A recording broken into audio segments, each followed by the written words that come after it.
الحمد للہ رب العالمین والصلاة والسلام علی سید المرسلین اما بعد فاعوذ باللہ من الشیطان الرجیم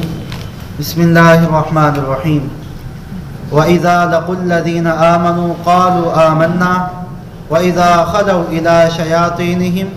قَالُوا إِنَّا مَعَكُمْ إِنَّمَا نَحْنُ مُسْتَهْزِئُونَ اللَّهُ يَسْتَهْزِئُ بِهِمْ وَيَمُدُّهُمْ فِي طُغْيَانِهِمْ يَعْمَهُونَ أُولَئِكَ الَّذِينَ اشْتَرَوُا الضَّلَالَةَ بِالْهُدَى فَمَا رَبِحَتْ تِجَارَتُهُمْ وَمَا كَانُوا مُهْتَدِينَ آمنت باللہ صدق اللہ العظیم۔ حضرات محترم، تلاوت شدہ آیات میں منافقین کا تذکرہ جاری ہے۔ گزشتہ درس میں آپ احباب نے سماعت کیا کہ جب منافقین سے کہا جاتا کہ تم اس طرح ایمان لے آؤ جیسا کہ صحابہ کرام ایمان لائے ہیں، یا اس طرح ایمان لے آؤ جیسے دیگر جو یہودی پہلے یہودی تھے بعد میں مسلمان ہو گئے، جیسے حضرت عبداللہ ابن سلام رضی اللہ تعالیٰ عنہ سابقہ یہودی تھے، بلکہ یہودیوں کے عالم تھے، بعد میں مسلمان ہوئے تو پکے مسلمان بنے۔ ان سے جب کہا جاتا تھا کہ ان کی طرح ایمان لے کر آؤ، تم منافقت کیوں کرتے ہو، تو آگے سے جواب دیتے کہ ہم بے وقوفوں کی طرح ایمان لے کر آئیں، یہ تو بے وقوف لوگ ہیں، اصل میں سمجھدار تو ہم ہیں، ظاہری طور پر مسلمانوں والا فائدہ بھی اٹھا رہے ہیں اور اندر سے ہیں بھی مسلمان نہیں، تو یہ تو بے وقوف لوگ ہیں۔ اللہ تبارک و تعالیٰ نے فرمایا یہ بے وقوف نہیں بلکہ منافق خود بے وقوف ہے، کیونکہ یہ سمجھتے ہیں کہ اللہ کو معلوم نہیں ہے، یہ اللہ کو اور اس کے رسول کو دھوکہ دیتے ہیں، اللہ تو سینوں کی بات کو جاننے والا ہے۔ تو وَإِذَا لَقُوا الَّذِينَ آمَنُوا، جب مسلمانوں کی مجلسیں ہوتی اور ان میں مشاورت ہوا کرتی تو یہ مسلمانوں کے ساتھ بیٹھتے اور انہیں یقین دہانی کرواتے کہ ہم تو بالکل تمہاری طرح ایمان لے آئیں، جیسے تم لوگ مسلمان ہو اللہ اور اس کے رسول کو مانتے ہو ہم لوگ بھی مانتے ہیں، لہٰذا مسلمانوں کی جو مجالس ہوتی ان میں جو راز و نیاز کی باتیں ہوتی ان میں شریک ہوتے، بعد میں وہ باتیں جا کے کافروں کو بتا دیتے اور کافروں کے پاس جا کے کہتے ہیں کہ ہم تو تمہارے ساتھ ہیں، ان کے ساتھ ہم ٹھٹھا کرتے ہیں، استہزاء کرتے ہیں، ان کا تو گویا کہ مذاق اڑاتے ہیں، ہم ان کے ساتھ جب بیٹھتے ہیں ہم ایمان والے ہو کے نہیں بیٹھتے، ہم اندر سے تمہارے ساتھ ہی ہوتے ہیں۔ تو اللہ تبارک و تعالیٰ نے اس کا جواب ارشاد فرمایا، اللہ فرماتا ہے کہ میں یعنی اللہ ان کے استہزاء کا، ان کے اس مذاق کا جواب دیتا ہے۔ وہ جواب کیسے دیتا ہے؟ امام جلال الدین سیوطی رحمۃ اللہ تعالیٰ علیہ آپ نے اس روایت کو نقل کیا ہے، آپ فرماتے ہیں کل جب قیامت کا دن ہوگا جہنم کے اندر ان منافقین کو پھینک دیا جائے گا، اور فرمایا ان المنافقین فی الدرک الاسفل من النار، جو جہنم کا سب سے نچلا طبقہ ہوگا اس میں یہ منافق ہوں گے، جب یہ جہنم کے عذاب سے تنگ آ جائیں گے اور شدید ترین ان کے اوپر عذاب ہوگا تو ان کو حکم ملے گا دروازے جہنم کے کھول دیے جائیں گے، ان کو حکم ملے گا جہنم سے نکل جاؤ۔ یہ جب دیکھیں گے دروازے کھلے ہوئے ہیں تو دوڑ کے لپکیں گے کہ ہم کسی طرح سے جہنم سے باہر نکل جائیں، اور قریب ہوگا کہ یہ جہنم کے دروازے کو کراس کر کے باہر نکل جائیں، دروازے بند کر دیے جائیں گے۔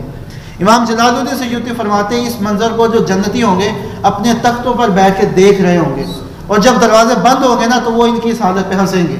یہ اس کا جواب ہوگا جو دنیا میں منافق مسلمانوں پہ ہنستے تھے، وہ مسلمانوں کا مذاق اڑاتے تھے، یہ کل قیامت والے دن جہنم کے اندر ان کا جواب ہوگا۔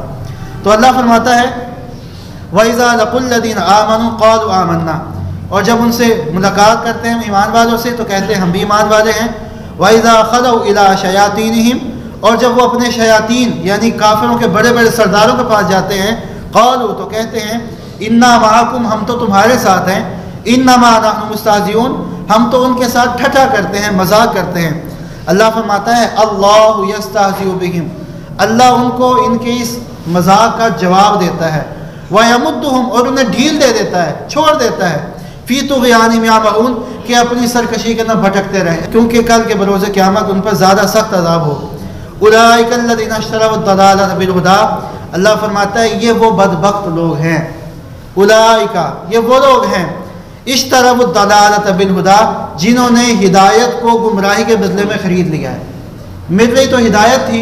اللہ کے رسول تو ہدایت لے کر آئے تھے، لیکن ہدایت کو لینے کی بجائے گمراہی کو خرید لیا۔ فرمایا فما ربحت تجارتهم، اپنے آپ کو یہ سمجھتے تھے ہم مدینہ کے بہت بڑے تاجر ہیں، لیکن فرمایا فما ربحت تجارتهم، ان کا یہ جو سودا ہے، ان کی جو تجارت ہے یہ بہت نقصان دہ ہے،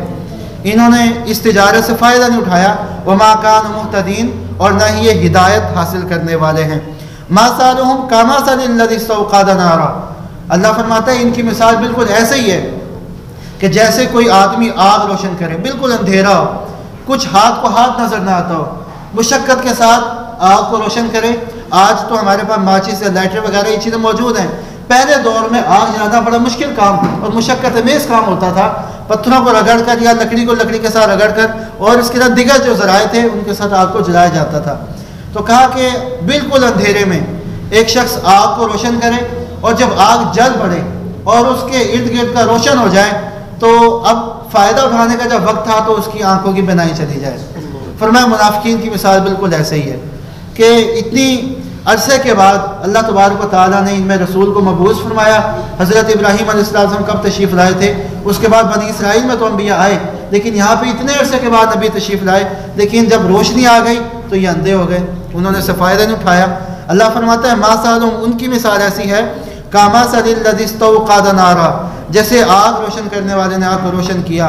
فلما اضاءت، پس جب روشن ہو گیا، ما حولہ، جو اس کے ارد گرد ہے، ذہب اللہ بنورہم، اللہ ان کی آنکھوں کی بینائی کو لے گیا، وترکہم، اور انہوں نے چھوڑ دیا، فی ظلمات، اندھیروں میں، لا یبصرون، اب وہ دیکھتے نہیں ہیں، سمن، بہرے ہیں،